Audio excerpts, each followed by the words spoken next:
Na hapa Mlima tutapiga kura moja, one vote presidential. Last time tumegawa 1.1 kwa Raila, 3.8 kwa Ruto. Hii yetu yote tunapiga kikapu moja, na kama tutasikizana ni Rigathi Gachagua, mtoto ya Mau Mau. Kura yote ya Mlima itaenda kwa nani?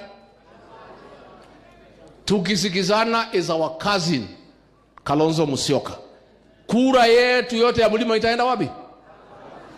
Tukisikizana is our other cousin Fred Matiang'i. Kura yetu yote itaenda wapi? Tukisikizana ni George Natembea. Kura yetu itaenda wapi? Hata hii mzee anaitwa Oburu nimesikia anataka. Si amesema anataka? Sasa Bwana Sifuna ambia hiyo mzee akuja ongea na sisi. Tukisikizana ni mzee Oburu, kura yetu yote itaenda wapi? Ile mtu hawezi pata kura yetu hata moja ni Kasongo. Hii kura yetu yote ni ya kufukuza Kasongo.